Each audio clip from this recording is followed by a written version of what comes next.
Good evening. My name is Reverend Dr. Suellen Miller, and I am leading Thrive this evening. And I want to talk about Pi. I'll give you a little bit of history, just a tiny little bit of history in a few minutes about why I want to talk about that. But in the meantime, let's start with prayer. There is only God, one God. It's everywhere present. It's in and through and as everything that exists. And that power that is God is in me and through me and as me in this moment and every moment.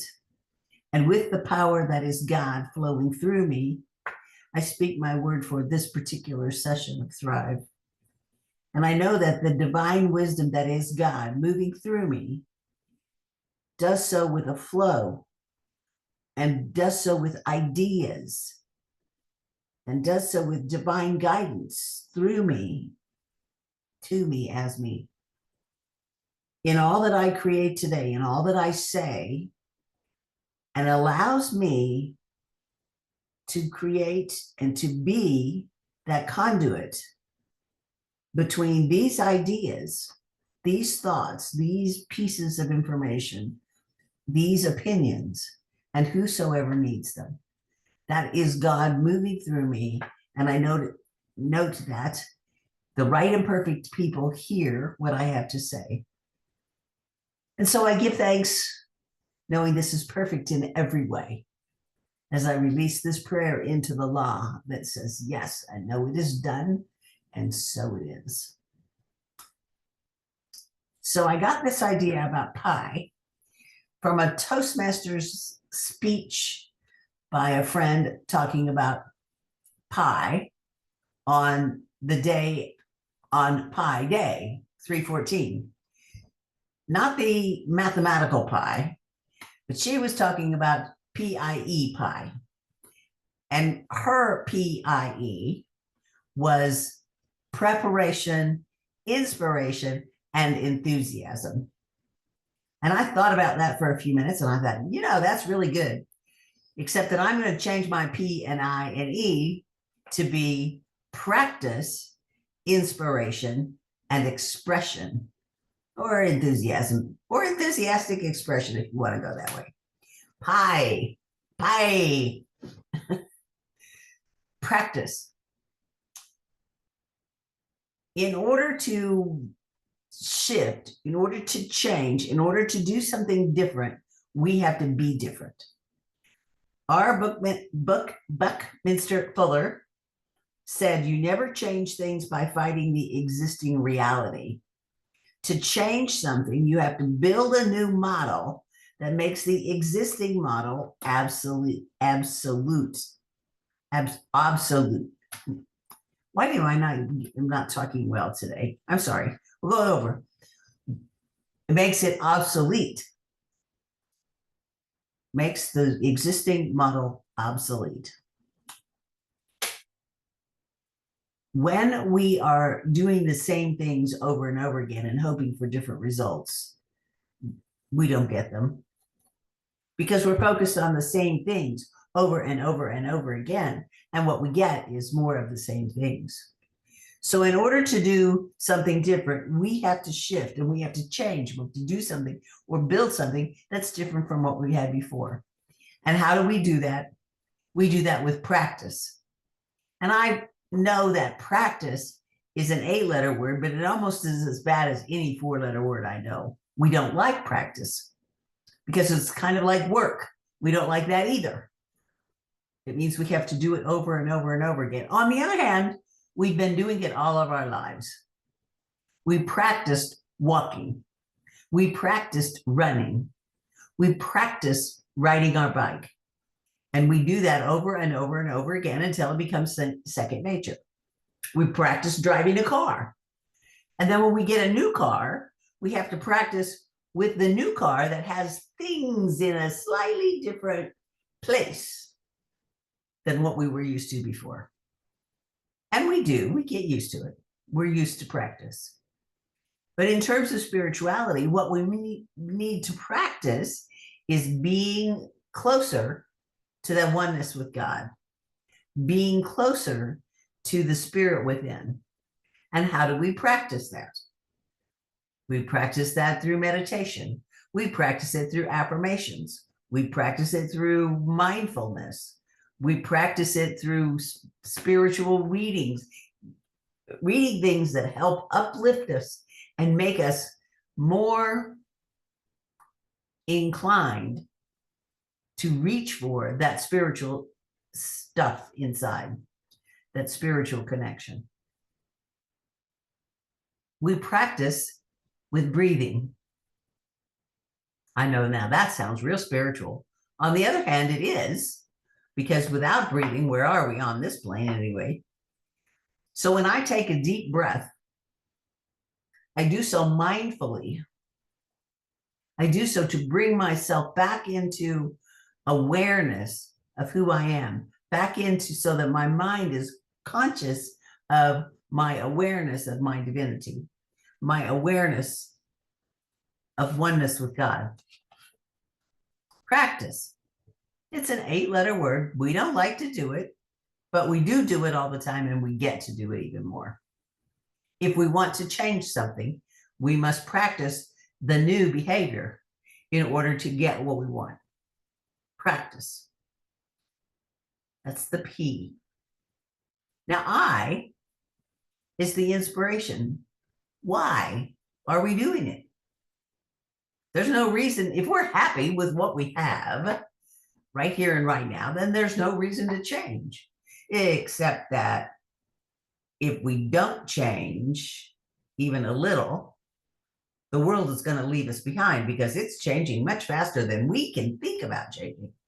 There's so many people inventing so many new things. Just shifting from one to another is just barely trying to keep up.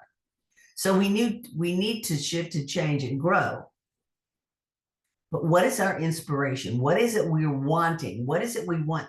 What change do we want to see in the world? Why are we in this place? What is our inspiration to do something different? So if we want to, for example, live a more peaceful life, how do we bring more peace into the life that we have now? Peace. How do we do that? We practice. We practice being the peace that we have. We practice being the peace that we want to be. We practice being the peace.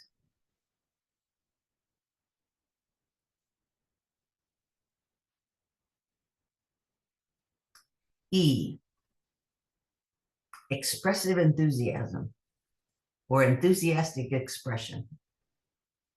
If we are that, then we express that joyfully. We just can't hold it in. It's so good, we have to express it. And if it's what we want, we express it with all the joy that's in our heart, in our mind, in our soul. It's there. So with practice, we can reach our inspiration. And when we do, we will be so grateful that we will enthusiastically express our gratitude for all of the good that's in our lives today. Wayne Dyer said, abundance is not something we acquire, it's something we tune into.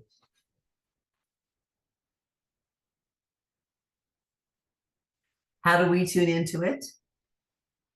Practice, practice, practice. So let's just take this for a minute and say, okay, we've got to practice. How do we practice? Let's just,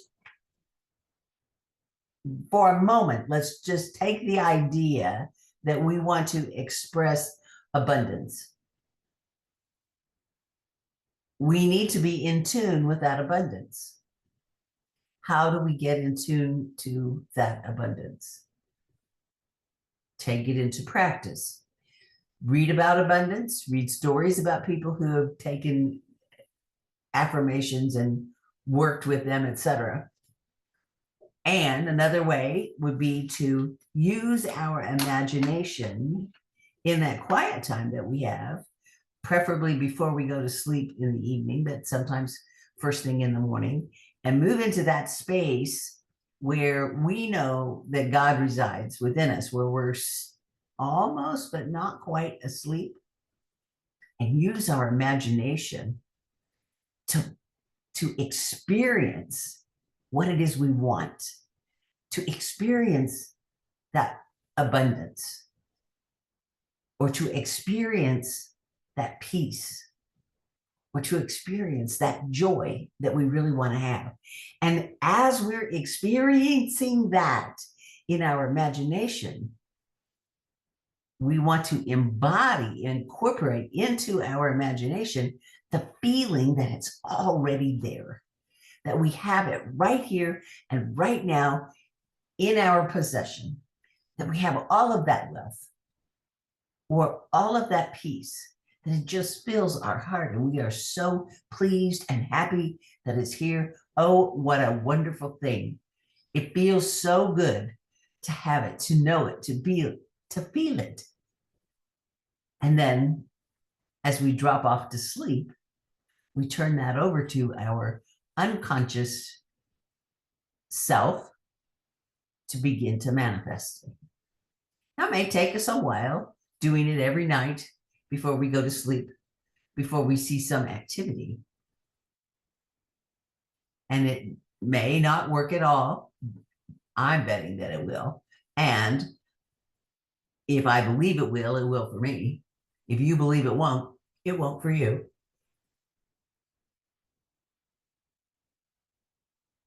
The idea, though, is to be in tune with that feeling, that experience of what it is that you want to have. So if you want to have an excellent relationship with your partner, then perhaps that's what you're imagining as you're going off to sleep in the evening. That absolutely amazing relationship with your partner. It feels so good. Oh, what a wonderful experience it is to have that, to be able to think about it, to be able to feel that experience.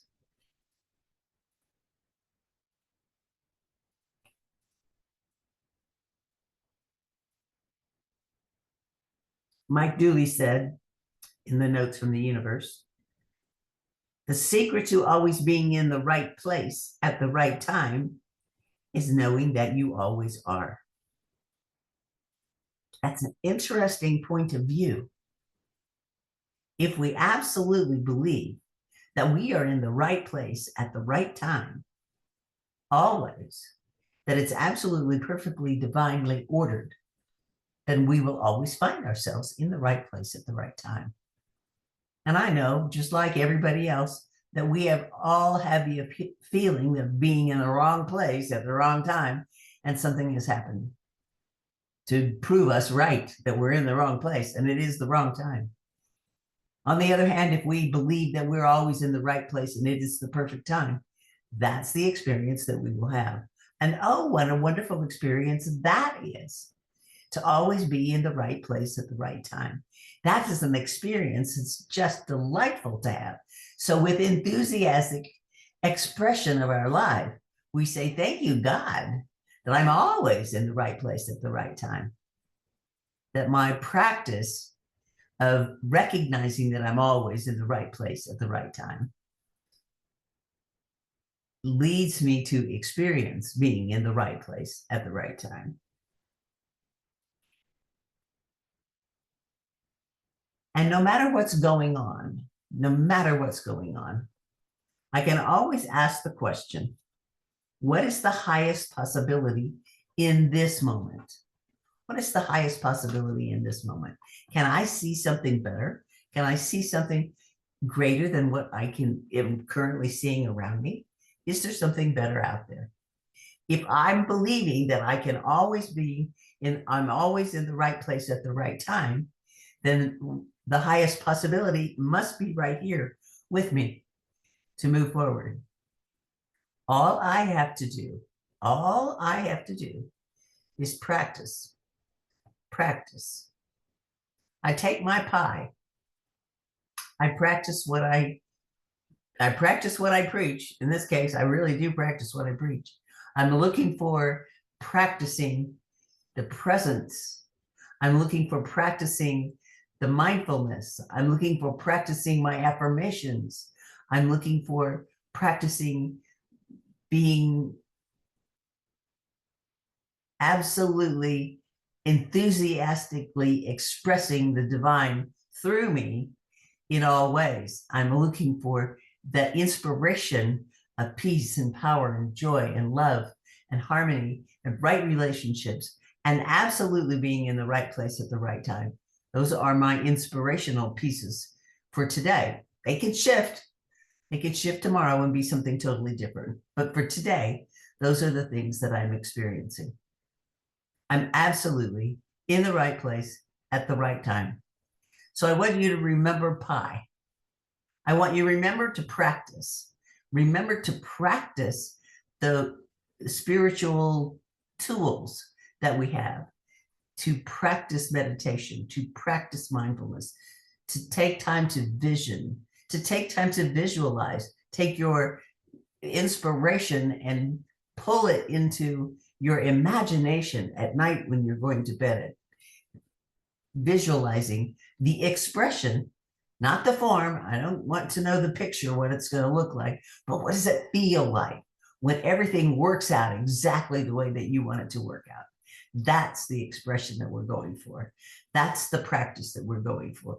That is the inspiration that we are going for. That is the Pi. So enjoy your Pi. If you have any questions, feel free to contact me.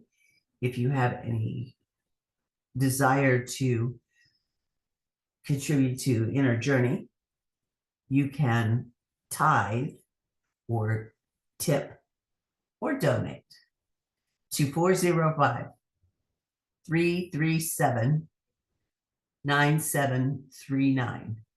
That's 405-337-9739. Or you could go to inner-journey.org and contribute from the website. There's a big box over there that says donate. Thanks. Appreciate you helping me with this particular session. Please enjoy your Pi.